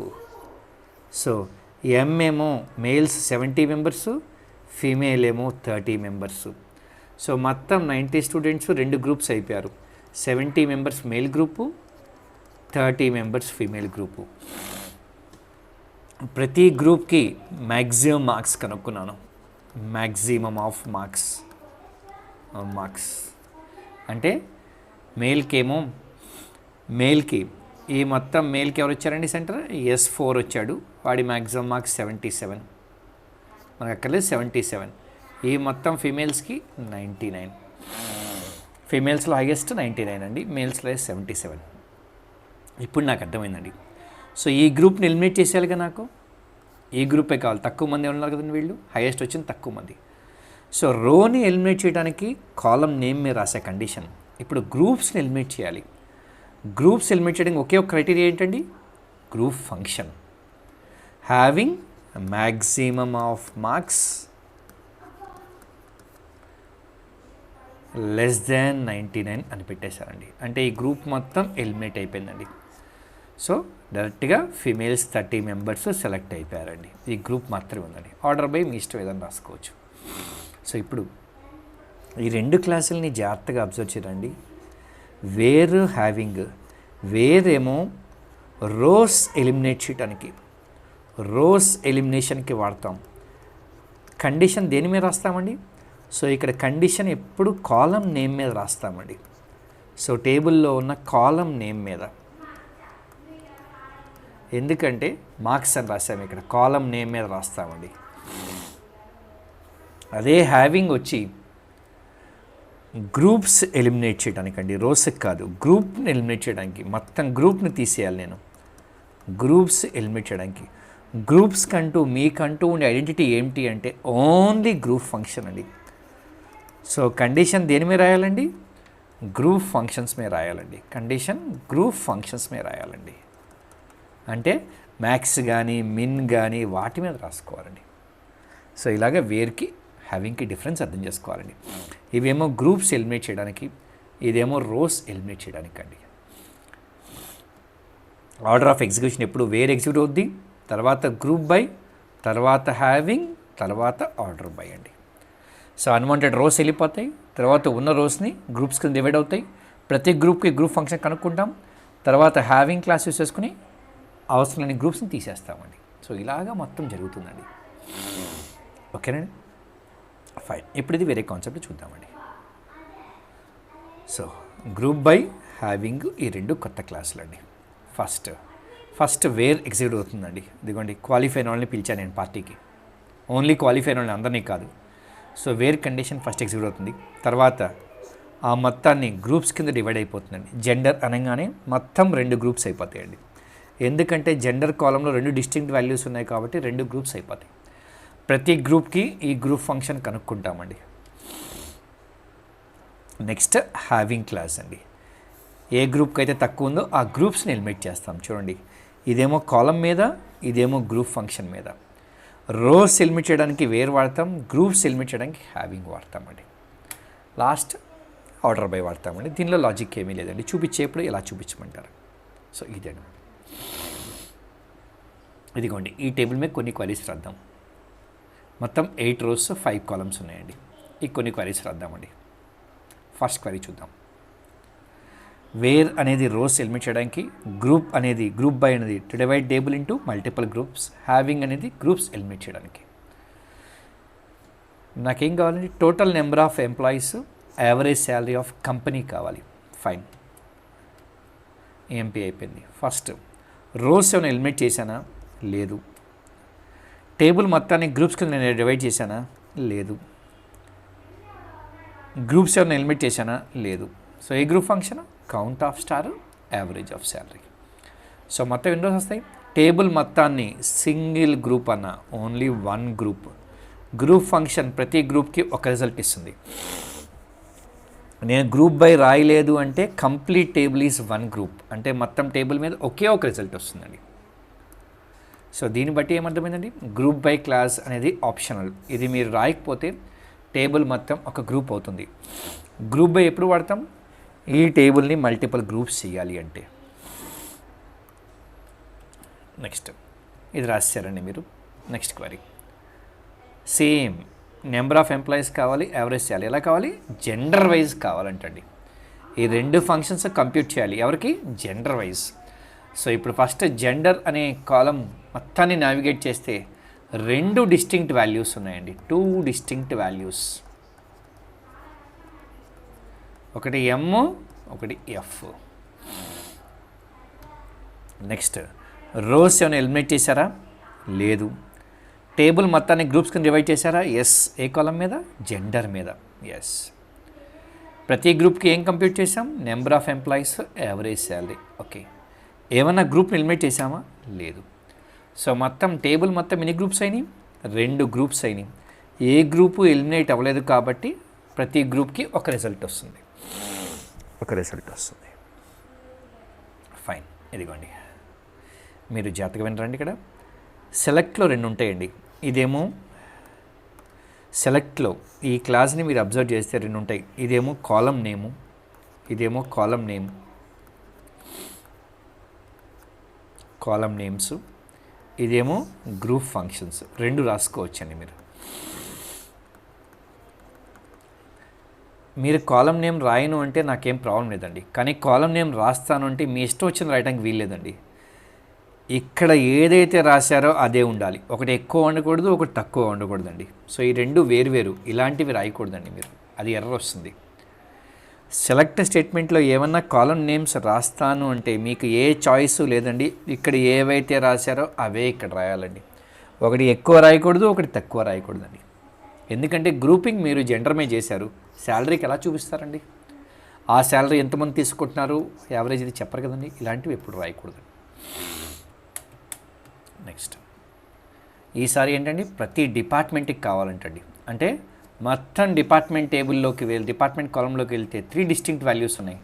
101, 102, 103. అంటే టేబుల్ మొత్తం 3 గ్రూప్స్ అయిపోయినాయండి. ప్రతి గ్రూప్కి ఒక రో వస్తుందండి. ఫైన్, ఇది చేసామండి. Next whose average salary is greater than, అంటే యావరేజ్ శాలరీ అనేది గ్రూప్ ఫంక్షన్ అండి. గ్రూప్ ఫంక్షన్ అంటే ఈడేం చేస్తున్నాడు? గ్రూప్స్ని ఎలిమినేట్ చేస్తున్నాడండి. వేర్లో ఏం లేదండి. ఇప్పుడు మొత్తం 3 ఉన్నారండి, 3 గ్రూప్స్ ఉన్నాయి. ఈ గ్రూప్స్లో వీడికి తక్కువ ఉంది, వీళ్ళిద్దరూ సెలెక్ట్ అవుతారండి. అంటే హ్యావింగ్ అనేది గ్రూప్స్ ఎలిమినేట్ చేయడానికి అండి. ఈ 3 గ్రూప్స్లో ఇద్దరినే సెలెక్ట్ చేశాను, ఒక గ్రూప్ని ఎలిమినేట్ చేశాను. సో గ్రూప్ని ఎలిమినేట్ చేయాలంటే కండిషన్ దేని మీద రాయాలి? గ్రూప్ ఫంక్షన్స్ మీద రాయాలండి. యావరేజ్ శాలరీ అనేది రో కాదండి, శాలరీ అనేది రోకి ఉంటుందండి, యావరేజ్ శాలరీ అనేది గ్రూప్కి ఉంటుందండి. ఈసారి క్వరీ చూడండి, ఇది అయిపోయింది. ఇది చూడండి, fetch departments in which average salary of male employees greater than. జాగ్రత్తగానండి. ఏమండి, రోస్ ఎలిమినేట్ చేశారా? ఎస్. ఎవరు కావాలి మీకు? Only male. గ్రూపింగ్ ఎవరు? డిపార్ట్మెంట్ మీద. ప్రతి డిపార్ట్మెంట్లోనూ మేల్ ఎంప్లాయీస్ యొక్క యావరేజ్ శాలరీ కనుక్కోండి.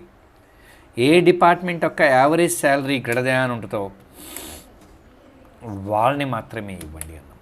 సో ఇదిగోండి, వేరేమో రోస్ ఎలిమినేట్ చేయడానికి, హ్యావింగ్ ఏమో గ్రూప్స్ ఎలిమినేట్ చేయడానికి అండి. ఓకేనండి, క్లియర్. నెక్స్ట్ 2 చిన్న కాన్సెప్ట్స్ అండి, ఇవి 2 చూద్దాం. ఈ 3 మెయిన్ కాన్సెప్ట్స్ నెక్స్ట్ వీడియోలో రికార్డ్ చేద్దామండి. Set operators. ప్రతి సెలెక్ట్ స్టేట్మెంట్ ఒక సెట్టే అండి. 2 సెలెక్ట్ స్టేట్మెంట్స్ రాశానండి. సెలెక్ట్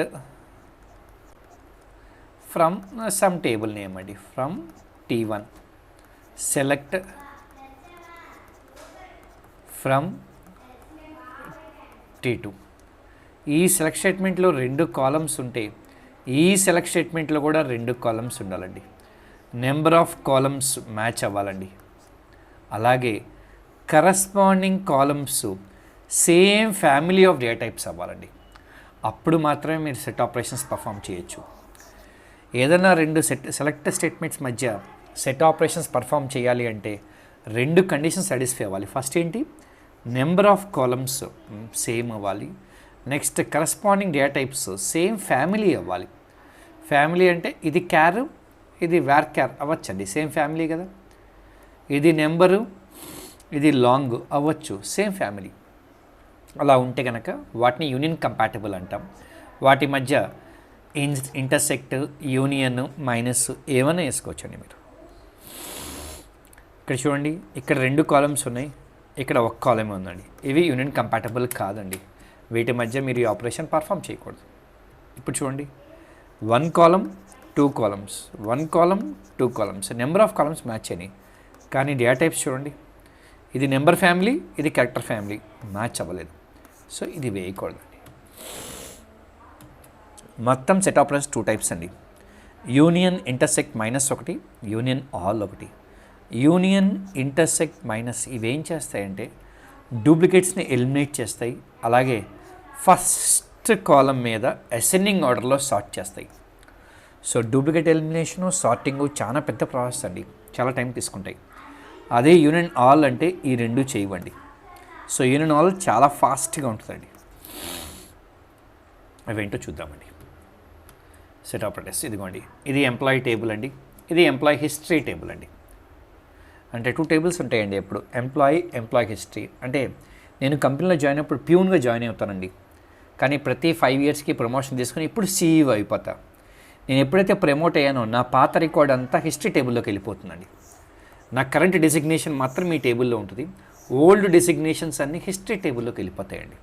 బ్యాంక్స్లో కూడా అంతే అండి. మీరు ఎప్పుడైనా అడ్రస్ చేంజ్ చేసినా, సిగ్నేచర్ చేంజ్ చేసినా సరే మీ ఓల్డ్ రికార్డ్స్ అన్నీ హిస్టరీ టేబుల్లోకి వెళ్ళిపోతాయి. ఎందుకంటే ఫ్యూచర్లో ఆడిటింగ్ కోసం కావాలి అవి. ఇలాగ 2 టేబుల్స్ ఉన్నాయండి. వాటి మధ్య యూనియన్ వేస్తే ఏమొస్తాయండి? డూప్లికేట్స్ ఎలిమినేట్ అయిపోతాయండి. అవి ఒకసారి వస్తాయి. అండ్ యూనియన్ ఆల్ అంటే వీళ్ళందరూ వస్తారు, వీళ్ళందరూ వస్తారు, డూప్లికేట్స్ ఎలిమినేట్ అవ్వదండి. 6 rows వస్తాయండి. ఇంటర్సెక్ట్ అంటే వాళ్ళిద్దరిలో కామన్ ఎవరున్నారండి? 1 2 వాళ్ళిద్దరే వస్తారండి. మైనస్ అంటే వీళ్ళిద్దరు వస్తారండి. సో ఇలాగ మీకు తెలిసిన ఆపరేషన్స్ చేయండి. లాస్ట్ ప్యాటర్న్ మ్యాచింగ్, ఇది ఒక చిన్న కాన్సెప్ట్ అండి. మీరు ఒక ఎంప్లాయీ నేమ్ని సెర్చ్ చేయాలి అంటే మీ దగ్గర కంప్లీట్ నేమ్ తెలిస్తే కనుక ఈక్వల్ టు అని రాసేస్తారు. కానీ మీకు నా ఫుల్ నేమ్ తెలీదు, నేమ్ PRAతో స్టార్ట్ అవుతుందని తెలుసు అంతే. అలాంటప్పుడు ఈక్వల్ టు రాయకూడదు కదండి. మీకు ఫుల్ నేమ్ తెలిస్తే ఈక్వల్ టు రాసుకోవచ్చు, కానీ మీకు పార్షియల్ నేమ్ తెలిస్తే ఈక్వల్ టు రాయకూడదండి. లైక్ అనే ఆపరేటర్ వాడాలండి. మరి PRA తర్వాత ఎన్ని క్యారెక్టర్స్ ఉన్నాయి అనేది కావాలి అంటే 2 స్పెషల్ క్యారెక్టర్స్ ఇచ్చారు. %, అండర్స్కోర్ అనేది 2 ఇచ్చారండి. 2 స్పెషల్ క్యారెక్టర్స్. % అంటే 0 or more క్యారెక్టర్స్, అండర్స్కోర్ అంటే ఎగ్జాక్ట్లీ 1 క్యారెక్టర్. ఇదిగోండి, లైక్ అని రాసుకోవాలండి. ఆపరేటర్ లైక్ అని రాసుకోవాలి. PRA పక్కన % అండి. PRA అండర్స్కోర్ 4 క్యారెక్టర్స్ అయితే కనుక PRA అండర్స్కోర్. అండర్స్కోర్ అంటే ఎగ్జాక్ట్లీ 1 క్యారెక్టర్ అండి. % అంటే 0 కానీ అంతకంటే ఎక్కువ కానీ. వీటి గురించి కొంచెం అర్థం కావాలంటే ఒక చిన్న ఎగ్జాంపుల్కి వెళ్దామండి. ఇదిగోండి, ఈ టేబుల్ చూడండి, ఇక్కడ 4 rows ఉన్నాయి. ABC, ABCD, ABC underscore, ABC percentage. నాకు డేటా ఇలా కావాలండి. ఒక్కసారి క్వరీస్ చూద్దాం. ఇదిగోండి, fetch employee whose name starts with ABC అంటే very name like ABC percentage అంటే వీడొస్తాడు, వీడొస్తాడు, వీడొస్తాడు, వీడొస్తాడు, 0 ఆర్ మోర్ ఎవడన్నా వస్తాడు. ఈ name start with ABC exactly 4 characters అంటే లైక్ ఏబీసీ అండర్స్కోర్ అంటే 4 క్యారెక్టర్స్. వీడు రాడండి, 3 క్యారెక్టర్సే కదండి. వీళ్ళ ముగ్గురు 4 కాబట్టి వీళ్ళ ముగ్గురు వస్తారు. ఈసారి చూడండి, నేనేం రాశానండి, నేమ్ ఈజ్ ఏబీసీ అండర్స్కోర్ అంటే కావాలంటే ఈక్వల్ టు ఏబీసీ అండర్స్కోర్ అని రాసేసుకోవచ్చండి, ప్రాబ్లం లేదు. కానీ నాకు లైక్తోనే రాయాలి మీరు. ఎప్పుడైతే అండర్స్కోర్ అని చూస్తారో, అండర్స్కోర్ అని చూస్తుందో, ఆరకిల్ వెంటనే ఈ అండర్స్కోర్ని స్పెషల్ క్యారెక్టర్ కింద ట్రీట్ చేస్తుంది. అంటే ఎప్పుడైతే ఈ అండర్స్కోర్ మీ నేమ్లో వస్తుందో అలాంటప్పుడు ఆరకిల్కి మీరు ఇన్ఫామ్ చేయాలి, ఈ అండర్స్కోర్ మీరు అనుకుంటున్న అండర్స్కోర్ కాదు, నార్మల్ అని.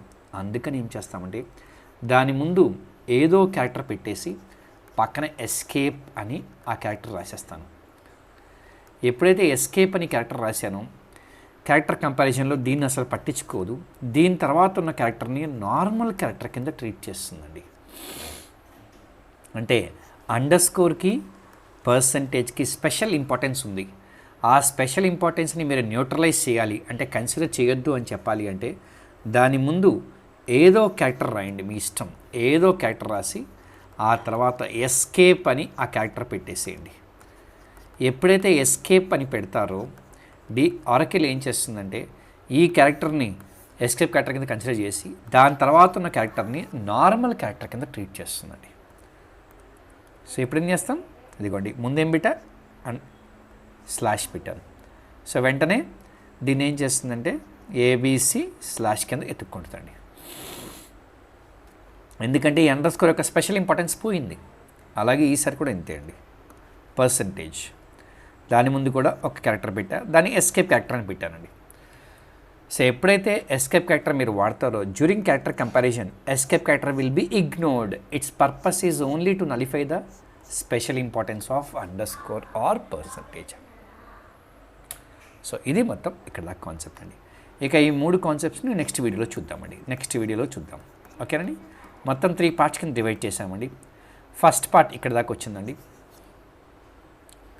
సెకండ్ పార్ట్ ఇక్కడి నుంచి స్టార్ట్ అయిందండి. ఇలాగ 3 పార్ట్స్ పెట్టామండి. Fine, okay. మళ్ళీ నెక్స్ట్ వీడియోలో కంటిన్యూ చేద్దామండి.